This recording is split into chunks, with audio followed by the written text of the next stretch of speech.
Well, Jay, on this special episode of the podcast, we are joined by our friend Will Page, who, if you don't know, is the former chief economist of Spotify and PRS for Music, author of the critically acclaimed book Tarzan Economics, which has been translated into 5 languages and published in paperback under the title Pivot.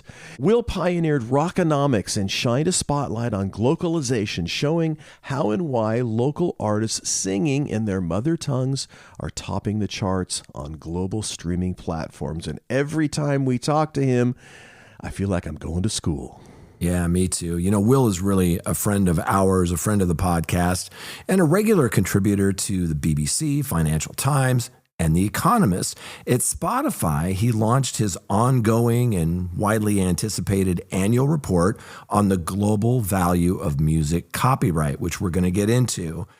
His new report is titled Global Value of Music Copyright Hits New All-Time High, nearly doubling in a decade to $47.2 billion in 2024. It's a fantastic report, and Will popped on, and he broke it all down for us. So without further ado, here's Will Page. Let it roll. Stand by for transmission. This is London calling. Wake up! The revolution is at hand! Your morning coffee is on the air. On the air, on the air, on the air, on the air, on the air.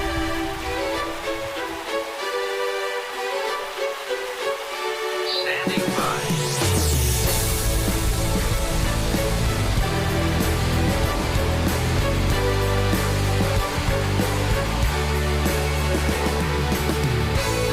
Your morning coffee, the weekly music news for the new music business. It's the highly curated, agitated, advocated, moderated, and liberated digital music information that you need to know. We are your digital music authority. And now from our studios in Hollywood, California, here's your hosts, Jay Gilbert and Mike Etchart.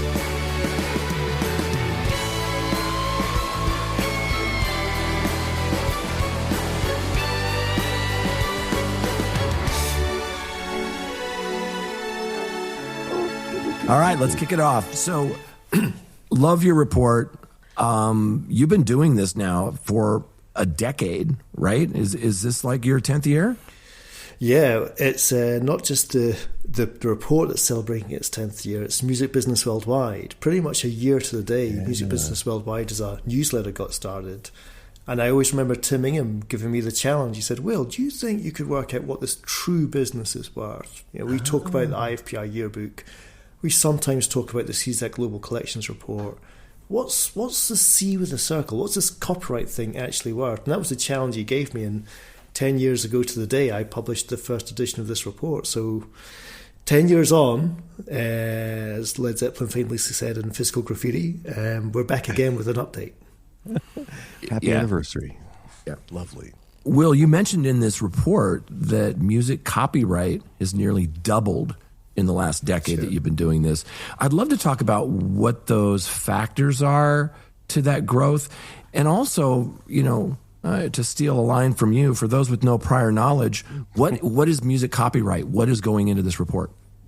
Oh, sure. So let me just put together the report for your audience, and then I'll take you through the numbers. So I'm going to put 3 ingredients into my dish. The first ingredient is the one that's most well known. That's the IFPI Global Music Report, the value of copyright to the record labels and the artists. That's going to need some tweaking, but that's the mainstay of the report. Then I sprinkle on top of that the Global Collections Report from CZAC. That's the CMOs. In the world of the United States, that's the ASCAPs, the BMIs, the CZACs. Over in the UK, PRS for Music. And then what I did was I used a company, Media, a very respected consultancy, to give me an estimate of music publishing.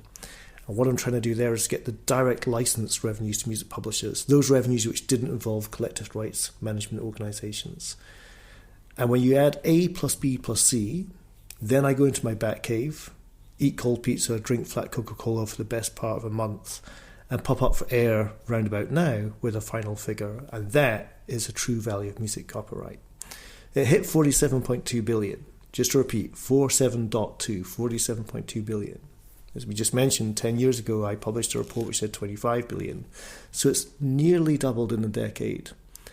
And that's surprising for a couple of reasons. I didn't think it was going to double in a decade. In the prior report, I think we added about 5 billion in value, but I knew there was going to be a slowdown. But I think what was really interesting, though, is that the effects of the pandemic have kind of washed out of this year's report. So just remember the pandemic was 2020, 2021, and for CMOs drag into 2022, and there's all sorts of effects happened there. Firstly, the streaming industry boomed. It was a stay-at-home stock. Spotify's stock went up because their subscriber numbers went up. But secondly, general purpose licensing went down because if those hairdressers and hotels aren't open to the public, you can't license them for playing music. So you had all these sort of bounce back effects. Now we're seeing streaming hit saturation point in large markets. My gamble would be that the growth of the American music industry for 2025 will not beat the rate of inflation. That would be an interesting headline.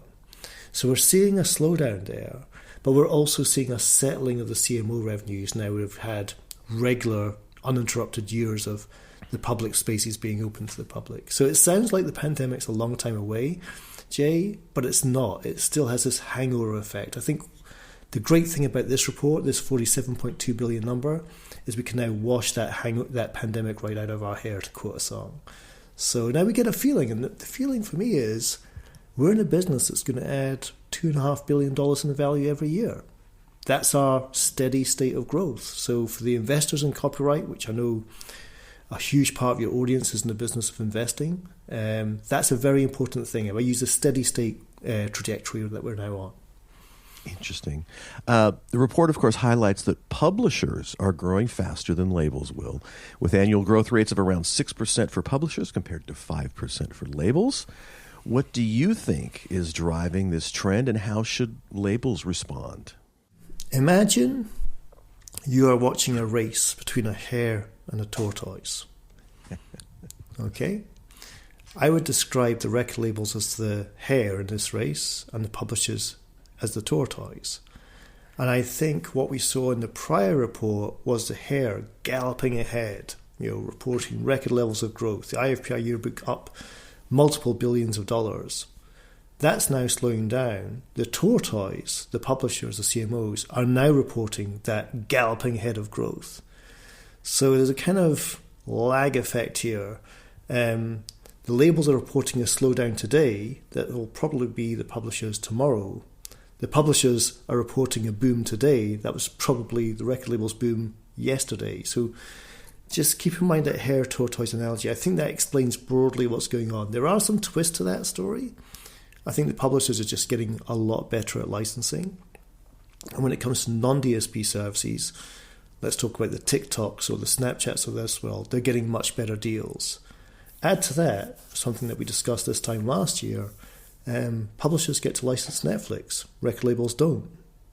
That is not chump change coming from the video streamers of this world. That's a huge part of their business. But I do think the overall arch is this hare-tortoise story. We saw the boom in the record labels yesterday. They're now slowing down. We're seeing the boom in publishers today.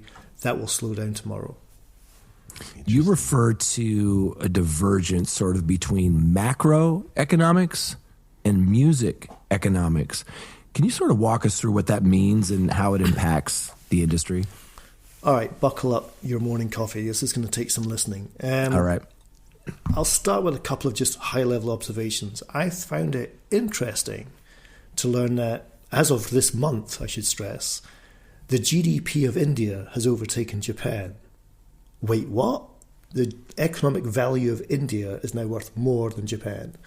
Had I said this on your podcast 5 years ago, you'd laugh me out the studio. It's happened. Which made me think, do you think that would ever happen in music? Do you think the Indian music industry is ever going to overtake Japan's? And I plot some data in the report to show not really. Japan is 7 to 8 times bigger than India and may well widen. Japan is ready for a second surge of growth as they're really beginning to embrace streaming. India is stuttering with YouTube Shorts. Another observation, back when Spotify launched in the US, and I'll use round numbers here, the US made up around about a quarter of a $15 billion pie. And it was broadly comparable to the size of Japan. Today, America makes up 40% of a $30 billion pie. That's a 40% bigger share of an 80% bigger pie. The biggest market in the world just got even bigger. And I use those two observations to tee up that the way that our world works is not the same way as macroeconomics work. We dance to a different rhythm. We're on a different side of the same street. And I think that's super important. And again, I'm reaching out particularly to the investors in copyright who listen to your show in their droves, is we cannot apply macroeconomic modelling to the future forecasts of copyright. We need a different rule book. Now, to demonstrate that, I then went a bit deeper. I took 3 countries that A, Spotify had been in market for a long time, and B, had demonstrated high GDP per capita. What does that jargon mean? Wealth per head. So not just growing economies, but growing wealth per individuals. The individuals have got more cash, more coin to spend. Those countries were Mexico, Poland, and Indonesia. And I showed this chart, which I'm going to keep this super simple for your listeners, but check the report for the detail, showed high growth in GDP per capita since 2017. Some countries up 40%, some countries up 80%. Just to put this into layman terms, that Polish plumber that used to come to Britain to find work no longer needs to come to Britain. Why? Because they can make the numbers work at home. Their wealth per head inside Poland is of that level. Ditto that Polish graduate, that Polish young professional. They don't need to migrate to find work. They can make it happen inside their own country. So yes, Indonesia, Mexico, Poland have got rising GDP per capita. Then I looked at the label ARPU, what a record label saying per month on an average annualized basis from the streaming services. And technocrats listening to the show, I'm removing the ad-free tier, I'm removing trials, and I'm removing third parties. So we have a consistent reflective metric here. And to be frank, it's flat. And this is where I coined the term the crocodile smiles. When a crocodile has this yawning smile, one jaw goes up. Scottish Economist waving his hands around in the podcast, you can't see me. And the other jaw stays flat. And that crocodile is smiling explicitly clear in the world of music. GDP per capita is going up, people are getting wealthier, but label ARPU staying flat. The music industry is doing a bad job of capturing, and in quotes, that increasing wealth. That's the key term here, increasing wealth. Yes, the Polish music industry is growing, but we're not capturing the increasing wealth per capita of its population. Interesting. For those new to the term, could you elaborate on the concept of glocalization? We repeat that often, quoting you, of course, which is mentioned in your report. How does it affect various markets differently? Well, it's often cited to me, but I want to pass all credit to a sociologist, not an economist, a sociologist, Professor Roland Robinson, who taught at the University of Aberdeen in the northeast of Scotland. He deserves credit for the term, where he said basically diversity matters. His original observation, for the Americans listening, was actually the Koreans living in K-Town, LA. He said if globalization, the B word, globalization was to work, those Koreans would be going to McDonald's and Starbucks, and these large Anglo-American brands would win. But they're not. They're going to Korean delis and Korean restaurants. They're going to where feels closest to home. Now, we have adopted that word and applied it to music, which is the rise of local music rising to the top of local charts, often in their local mother tongue, on global streaming platforms. That's the twist. As we become more global, we're becoming more tribal. Now, we're defining it in real terms, but the current definition goes like this. If you're a non-English speaking country with a strong national identity, localization is a force for good.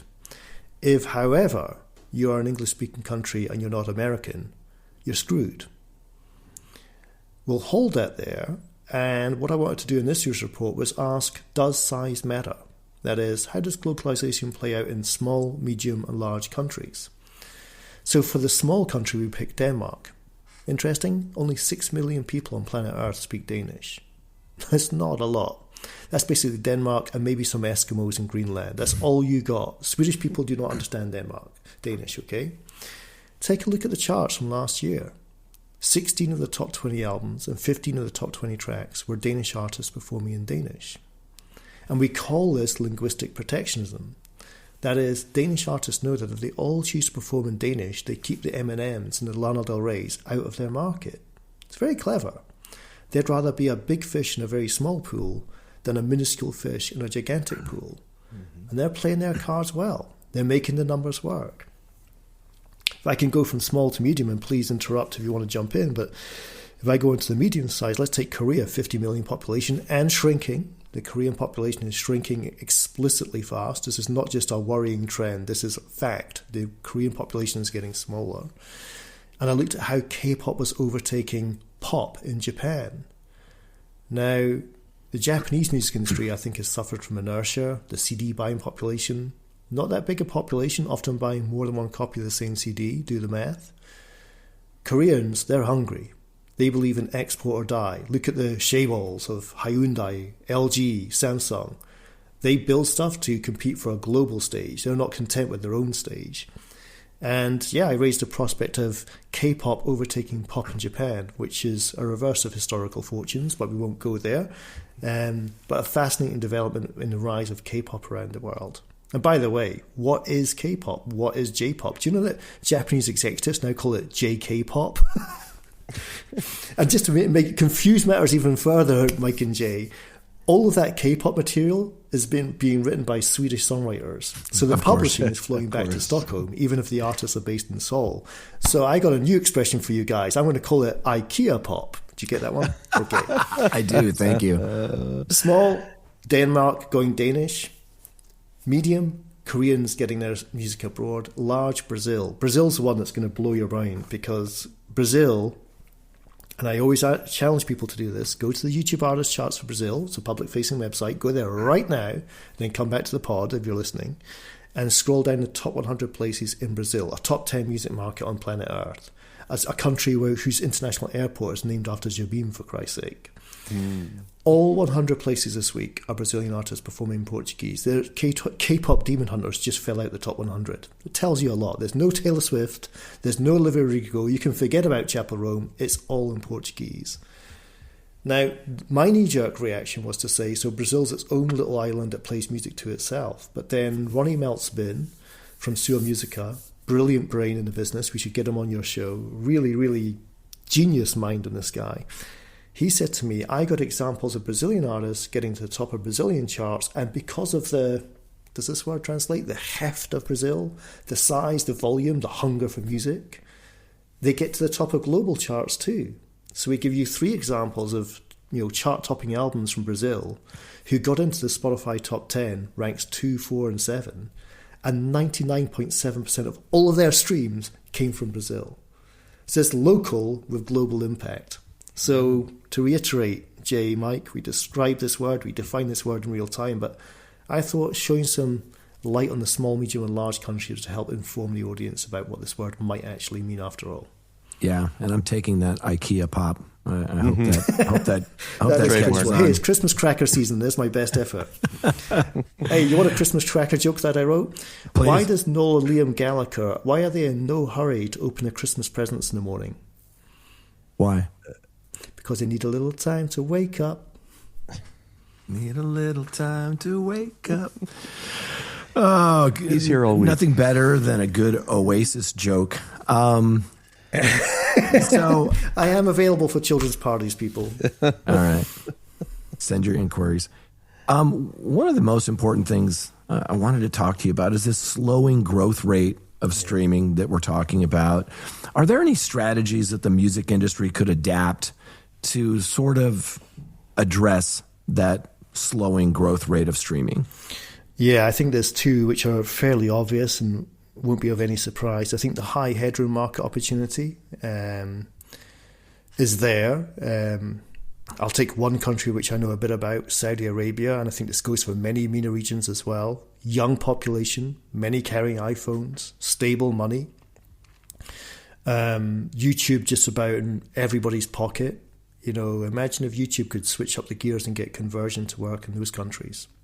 Boom time part 3, What I would add to that obvious answer of identifying high headroom market opportunity, and by the way, Saudi is one I'm going to toss in Morocco, Algeria, Egypt. Egypt would be fascinating. You've got 100 million people who love music there. Serve it to them. But across that MENA, Middle East, North African region is boots on the ground.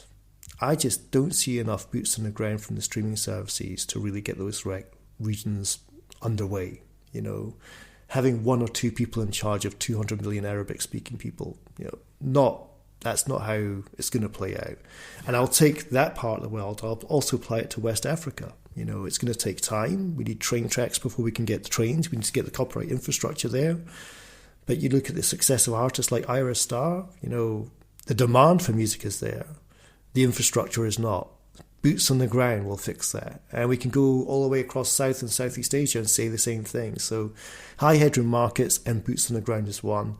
Two, pricing. No surprise I'm going to mention that. But when you look at the prices of Spotify in those three countries I mentioned, Indonesia, Mexico, and Poland, just to give you a quick litmus test here, Poland, Spotify's charging 37.99 zloty for a family plan. Netflix is charging 67. Mexico, for a family plan, I think Spotify's now at 239 Mexican pesos. Netflix, 329. And Indonesia, 119. Mexico, Netflix, 169. In all three countries, Netflix is charging more, but arguably offering less. How can I say that?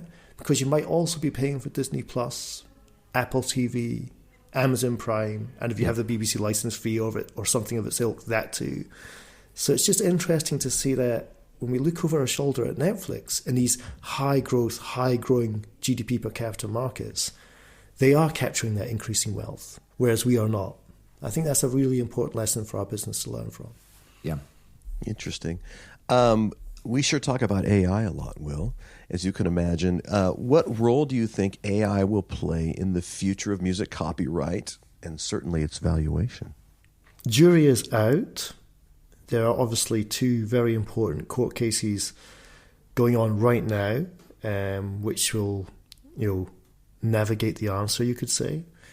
I'll give you a short answer, which is, I remember reading some blog of some strategy consultant I'd never heard of before. It's flagged in the Benedict Evans newsletter, talking about what AI is doing to the world of Shutterstock or Getty Images, or these companies which sell you stock photographs, and they have terrible ways of pricing arrangement. They get you into sleeper contracts, but still, that whole business. And now you've got text to visualization AI. They're toast. That low end market for photography is toast. Those companies will not exist this time next year. So then you can potentially take that over to the world of production music and say, what does the world of music for elevators and hotel lobbies need, humans for when, production music serves its course? What about AI-generated production music? I see that as a path in which AI could disrupt the music industry. At least that's chapter one. And I think that's beginning to happen.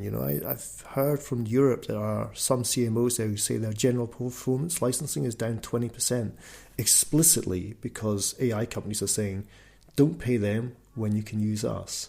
Now, the passover here is to go from Shutterstock images to production music. I think that's where we can start to see real effects happening right now. Yeah.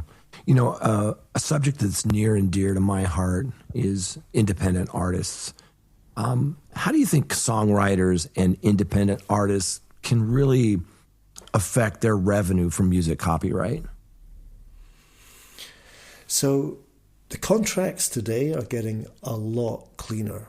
I've just got an artist I'm working with, Noel Vanyi, who's quadrilingual. How about this? She can sing and perform and write in Catalan, Spanish, French and English and interchange between the two instantly. So sign of the times when artists are quadrilingual.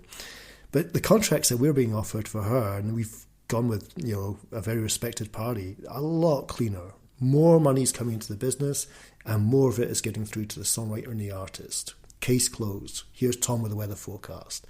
That's a fundamental point we've got to. We whinge about this business all the time, but I think that point gets lost. There's more money and more of it is getting through to the individuals who actually write and perform the music.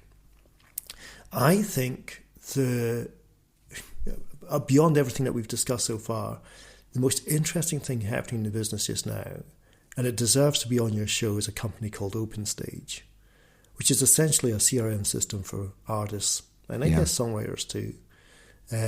What you're seeing is high-profile artists are leaving the record label marketing function en masse and going to OpenStage. And when I say OpenStage, I don't want to pick a winner here. I want to be a catch-all term. Lalo, Co-Brand, Grayscale, there's a bunch of companies out there doing the same thing. And I think what happens if you're an artist and you happen to have 300,000 of your fans on your own CRM system, or 3 million, or 13 million in the case of Oasis, what do you want to do? Just sell them T-shirts? No. Now we have superfan strategy, but from the bottom up, not from the top down. And that's happening. That you're seeing Bad Bunny sell out his Puerto Rico shows with OpenStage. Radiohead just sold out their European tour with OpenStage. That's the right. empowerment of the artist, the disintermediation within the business has been going on beneath our feet. And we should take note of that and say, where do you want to go tomorrow? Yeah, we've had OpenStage on and had really good conversations, so we agree 100%. Will, looking ahead, what trends should we watch for that could significantly impact the industry in these next few years, beyond the things we've already talked about? Yeah, I'm at danger of repeating myself here, but I always like to say the more we measure, the more we calculate. And I think the United Nations has 196 flags outside of its building right now. Our yearbooks, be it the IFPI, CSAC, Luminate, capture about a quarter of them.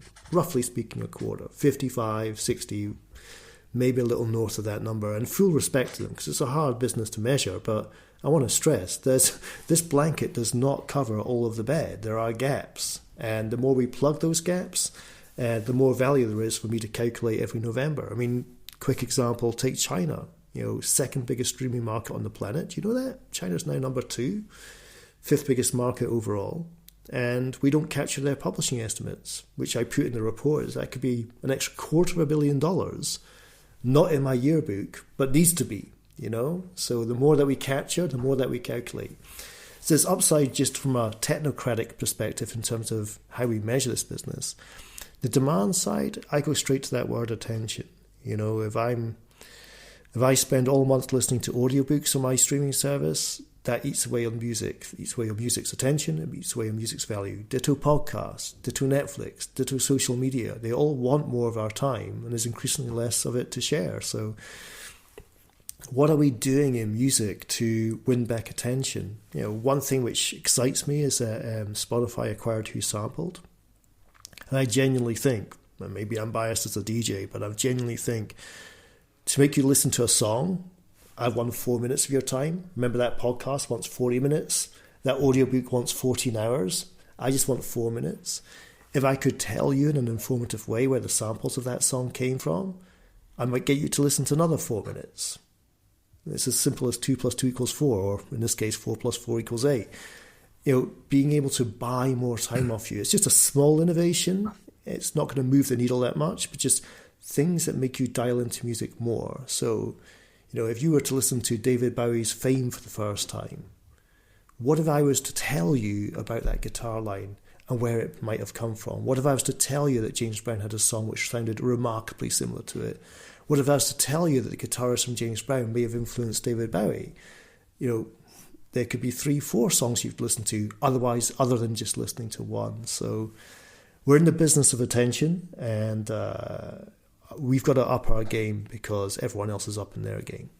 Yeah. Before we let you go, Will, I always find these reports to be aesthetically pleasing. They're so easy to read, even though there's sometimes some dense data points in there. Who helped you design and lay out this report? Yeah, the jockey is only as good as the horse, as we say. And this jockey has some incredible horses to work with. Firstly, Sam Blake, who's a freelance copy editor. If any of your listeners, the biggest record labels and streaming services in the world, listen to your podcast, require an independent, non-conflicted copy editor to turn their gobbledygook into beautiful prose, Sam Blake is your man. That guy is from a different planet. He taught me how to write a sentence with just 2 words. Economist, we make a paragraph out of a sentence and a novel out of a paragraph. He turns it into a 2-word sentence. So he does a great job copy editing. And then Alice Clark is the website designer, but also designs this work as well. And I really worked hard with him, knowing everything this year, Jay, came late. Usually I can get this work done and I'm on your show in November. Here we are on the run up to Christmas and we've just got it out. But I told him I want to get it out. I have to talk about 2024 in 2025. I can't talk about 2024 and 26. So they worked tirelessly to get the work all ready for the public eye. But also backstage, it's not my study. Firstly, I sit on top of the work of MIDIA, ICMP, the International Confederation of Music Publishers, the RIAA. I sit on top of the IFPI. I sit on top of CZEC. But the number of people in the music publishing houses, the record labels, the streaming services who came behind the curtain to help me get this figure as accurate as possible, so I can come on your show and say 47.2 billion. You can't price what's priceless, Jay. And those people who you cannot name, I want them all to take a bow, because we now know how much copyright is worth. It's just a C in a circle, and it's a $47.2 billion C with a circle. It's incredible. And we're big fans of Mark Mulligan and Tim Ingham and their incredible teams as well. Where can people learn more about your book, your website, your writings? Where can people find out more, Will? So pivotaleconomics.com is the homepage, and right at the top of the banner you'll get a link to the Global Value of Music report, and you can get everything I've done there. I mean, I told Alice Clark when we built the website, design it for education. I don't care whether you're Jay Gilbert, Lucian Grange, or a student at Berkeley or UCLA in their first year of their music studies course. I believe in education and getting the message across without crossing over. That's what the website hopefully does. Well, and that hard work is not lost on us. We recognize how much, how hard it is to go into the Batcave and get all that stuff compiled and all that. So it's we are the beneficiaries of your hard work, Will. We do before Christmas. That's right. That's right. Well, we'll be over for dinner. Thank you so much for the paella looks delicious.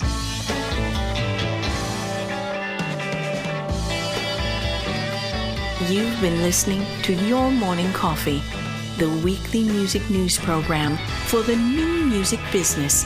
Join Jay Gilbert and Mike Etchart next time for the digital music news you need to know.